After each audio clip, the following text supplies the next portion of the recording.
तो जो आज का टॉपिक है मोमेंट ऑफ इनर्शिया और टॉर्क के बीच में एक रिलेशन, यानी ये जो मोमेंट ऑफ इनर्शिया है, कोई भी बॉडी जब किसी एक्सिस के अबाउट घूमता है, तो मैंने कहा था कि एक इनर्शिया का वर्ड इस्तेमाल करते हैं हम लोग। कोई भी बॉडी अपने आप किसी एक्सिस के अबाउट नहीं घूमेगा, और अगर घूम रहा होता है तो ये अपने आप रुकेगा भी नहीं। इनको घुमाने के लिए या रोकने के लिए दोनों ही हालत में हमें टॉर्क की जरूरत पड़ती है।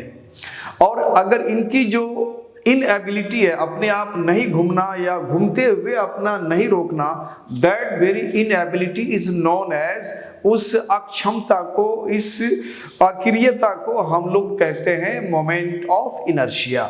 तो अब ये टॉर्क और मोमेंट ऑफ इनर्शिया में किस तरह का रिलेशन है, उस पर आज हम लोग विचार करेंगे। तो मैंने लिया कि कोई इरेगुलर शेप का एक बॉडी है जिसका मास यहाँ पे हमने m रखा है, और ये बॉडी जो है considered a rigid body of mass m। ये रिजिड बॉडी है, मास m, और ये एक्सिस है जिस बॉडी के अंदर से आर पार गया उसके अबाउट ये बॉडी ऐसे घूम रहा है, rotating about a given axis with uniform angular acceleration. जो घूमने का जो उसका एक्सीलरेशन है वो अल्फा है, और जिस टॉर्क के अधीन घूम रहा है, यानी जो बल घूर्णन उसको घुमाने का काम करता है, उसको हमने टॉ लिया है। अब हम लोग क्या करते हैं, इस बॉडी को छोटे छोटे पार्टिकल से निर्मित मानते हैं। हम ये मानते हैं कि ये जो बॉडी है बहुत सारे पार्टिकल से बना है। एक पार्टिकल मान लिया जिसका मास m1 है और वो एक्सिस ऑफ रोटेशन से r1 डिस्टेंस पे है। उसी तरह से कोई एक पार्टिकल है जिसका मास हमने ले लिया m2 और ये एक्सिस ऑफ रोटेशन से r2 दूरी पर है। इसी तरह से बहुत सारे पार्टिकल है, और एक पार्टिकल हमने ले लिया mn जिसका मास है और इसका एक्सिस ऑफ रोटेशन से डिस्टेंस rn है। तो ये इस तरह से बहुत सारे पार्टिकल है, m1 m2 m3, इस तरह से अप टू हमने mn पार्टिकल ले लिया। इतने सारे पार्टिकल से ये बॉडी कंसिस्ट है, बना है। अब ये बॉडी इस एक्सिस ऑफ रोटेशन के चारों तरफ घूम रहा है, तो हमने माना the body suppose to be consisting n particles consisting of n particles.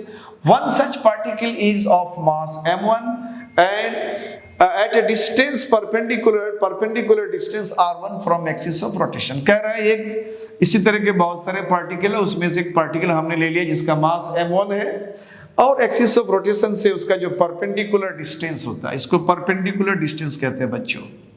तो इनका जो परपेंडिकुलर डिस्टेंस r1 है, ठीक है।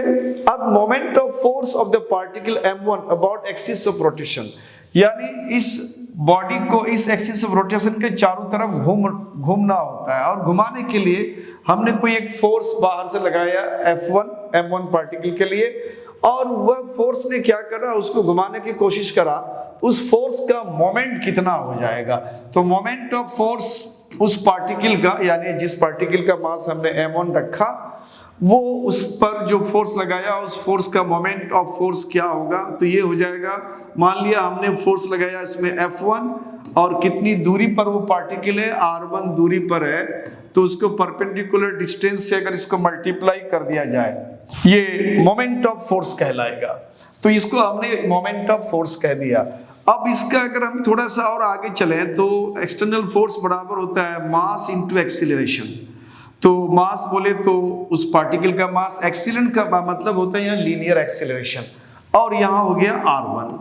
और फिर यहाँ पे हमने क्या करा, m1, ये जो हमारा लीनियर एक्सीलरेशन है, तो लीनियर एक्सीलरेशन और एंगुलर एक्सीलरेशन के बीच में एक रिलेशन होता है।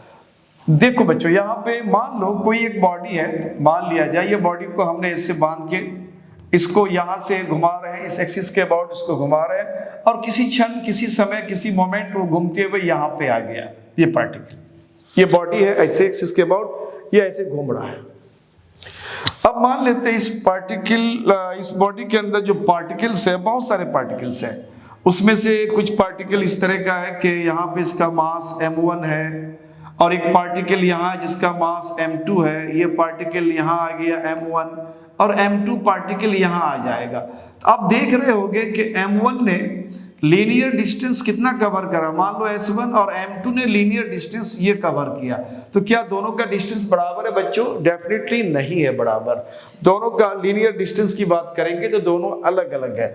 लेकिन अगर यह एंगल की बात करेंगे तो ये दोनों ने एक साथ में घूम के यहाँ गया है, तो दोनों ने सेम एंगल बनाया है। तो एंगुलर डिस्टेंस दोनों पार्टिकल के लिए सेम है, बट लीनियर डिस्टेंस अलग अलग है। तो जब लीनियर डिस्टेंस अलग है तो लीनियर वेलोसिटी भी अलग अलग हो जाएगा, लीनियर एक्सीलरेशन भी अलग अलग हो जाएगा, ये भी डिफरेंट हो जाएगा हर पार्टिकल के लिए। लेकिन अगर हम एंगुलर डिस्टेंस दोनों के लिए कहेंगे तो दोनों के लिए सेम है।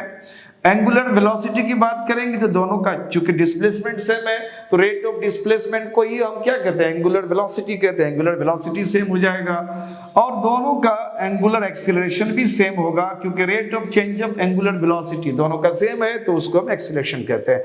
इसका मतलब है कि जब कोई बॉडी रोटेट करता है तो उनके कंस्टिट्यूएंट पार्टिकल का angular displacement, angular acceleration, angular velocity same होगा, लेकिन लीनियर डिस्प्लेसमेंट, लीनियर वेलोसिटी और लीनियर एक्सीलरेशन ये डिफरेंट होगा। तो ये डिफरेंट होगा, या हो सकता है कुछ पार्टिकल सेम डिस्टेंस पे होगा तो बराबर बराबर दूरी तय करेगा। एक पार्टिकल यहाँ है, दूसरा पार्टिकल यहाँ है, तो ये दोनों का भी डिस्टेंस, लीनियर डिस्टेंस सेम हो जाएगा। तो कहने का मतलब है कि एंगुलर में सेम होगा और लीनियर में डिफरेंट हो सकता है। तो और एक चीज और हम लोगों ने डिराइव कर रखा है कि लीनियर जो वेलोसिटी है, लीनियर वेलोसिटी v, ये r ओमेगा होता है। r कितनी दूरी पर है वो पार्टिकल है, दिस इज r। और एंगुलर एक्सीलरेशन और लीनियर एक्सीलरेशन के बीच जो रिलेशन होता है a इक्वल टू ये r अल्फा होता है। This is alpha angular acceleration, this is omega angular velocity. तो ये रिलेशन है। इस रिलेशन से हम a1 का वैल्यू बैठा दिया, तो a1 का वैल्यू क्या हो जाएगा बच्चों? तो a1 का वैल्यू हो जाएगा, ट्रेडिशनली हमको a1 r1 अल्फा 1 होना चाहिए, तो हमने इसको r1 रेड लेना है हमें। तो इसको हमने क्या करा? r1 करा, और ये अल्फा 1 नहीं कर सकते, इसको अल्फा करेंगे, क्योंकि हर एक पार्टिकल का आप देख रहे हैं, मैंने बताया सेम होता है। और यहाँ बाजू में क्या है? r1 है। अब इसको अगर आप देखोगे तो ये हो जाएगा बच्चों m1 r1 स्क्वायर हो जाएगा और ये अल्फा हो जाएगा। तो ये जो वैल्यू आया हमारा एक पार्टिकल के लिए, क्योंकि ये बॉडी एक पार्टिकल से नहीं है, there are so many particles, बहुत सारे पार्टिकल्स, और हमने ये मान के चला है कि यहाँ जो नंबर ऑफ पार्टिकल्स है वो बॉडी जिससे बना है वो नंबर ऑफ पार्टिकल्स n है। तो सारे पार्टिकल्स का अगर हम मोमेंट ऑफ फोर्स निकालेंगे, इस बॉडी का मोमेंट ऑफ फोर्स हो जाएगा। तो अगर हम बोलें कि moment of force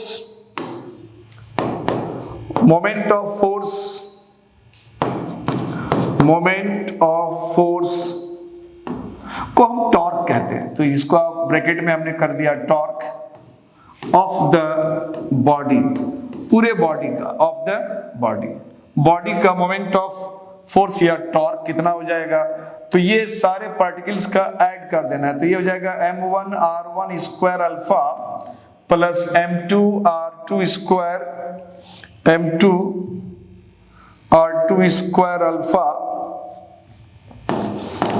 square alpha, और ये चलेगा आपको nth पार्टिकल के लिए mn rn स्क्वायर अल्फा। तो ये सारे पार्टिकल्स के मोमेंट ऑफ फोर्स यानी टॉर्क का वैल्यू हमने निकाला, इतना हो गया।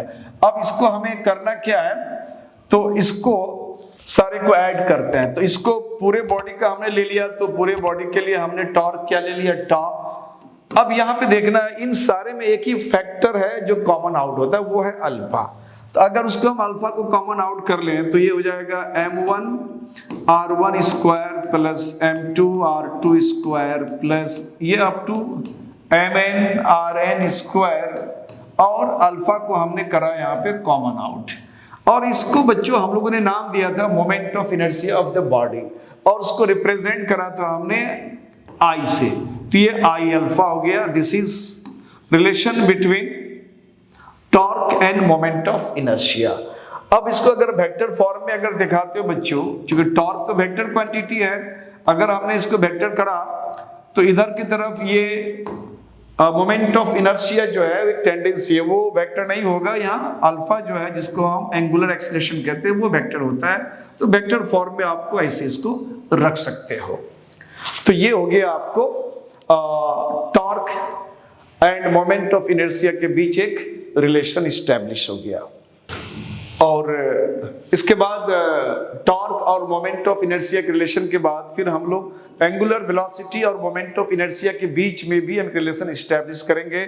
तो आप हमारे साथ इसी तरह से बने रहें। हमारे अगले वीडियोस को देखने के लिए हमारे चैनल में अगर बिल्कुल व्यूअर्स आप नए हो, जल्दी से फटाफट हमारे इस चैनल को सब्सक्राइब करो, बेल आइकन को प्रेस करो, जिससे कि हर इंफॉर्मेशन सबसे पहले आपको मिले और आप उससे बेनिफिटेड हो। Thank you.